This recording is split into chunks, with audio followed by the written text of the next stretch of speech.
When buying a new product, do you research into the animal cruelty rights or the Animal Cruelty Act?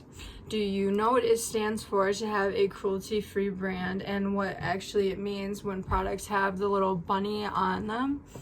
Many brands have been put into the fire over recent years for continuation of animal testing, especially cosmetics brands. Unfortunately, in the US, there are no laws or regulations against animal testing and what they have to do.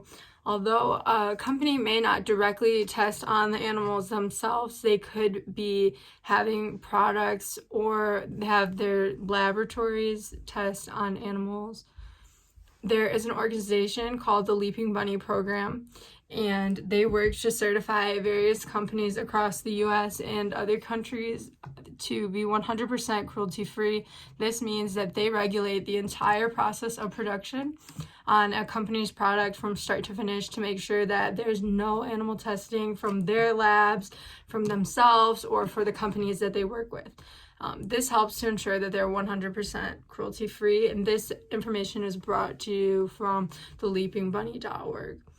Another issue that we can talk about with animal testing is that there's no regulations not only in the US but in other countries such as Canada.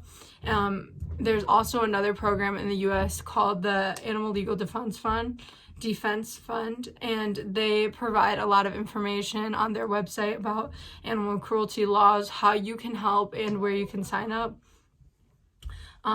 The ALDF also talks about the Animal Welfare Act on their site, and this is a federal law that helps regulate the different living conditions and the way that the animals have to be treated when they're being tested on in laboratories. Although the law does not tell people that it doesn't include 95% of animals that are tested on in labs, including reptiles, birds, fish, mice, and rats. This information is from the animallegaldefensefund.org. Animal testing is often done for research purposes only. One of the main reasons is they think that animals are very comparable to humans in the way that their skin may react to products or chemicals, and also emotionally to see how the animals decline or how they deal with the progressiveness of what they're being tested on. Animals will be tested in a slow process. Usually they will receive small amounts of what they're being tested on each day, and they'll progress to see the results to see if it is safe enough to be used on humans. One thing to think about is that since animals have a shorter lifespan, it's actually hard to see the accuracy of the products that they're being tested on. Will it actually have long-term effects? We don't know usually, because animals don't have as long of a lifespan. Over 100 million animals are tested on every day within the US.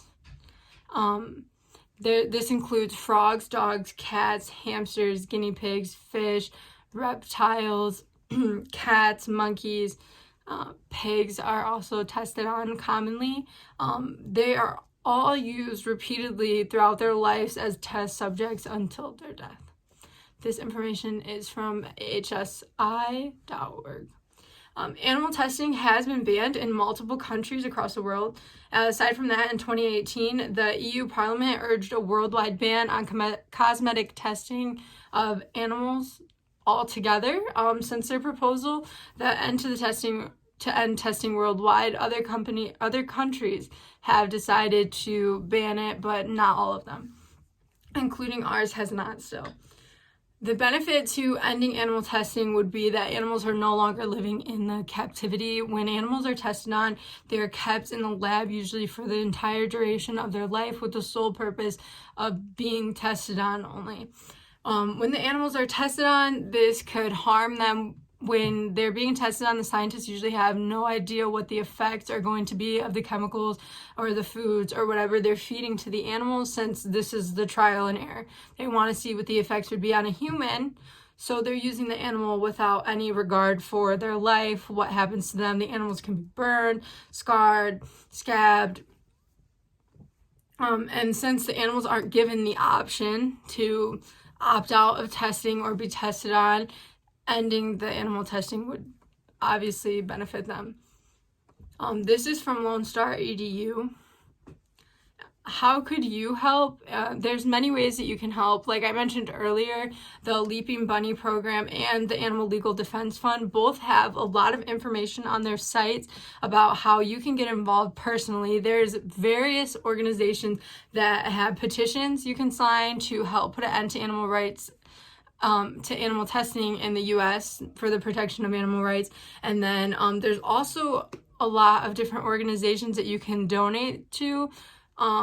If you go to PETA, supportpeta.org, they have actually right now an active fundraiser going on for animal testing in the U.S.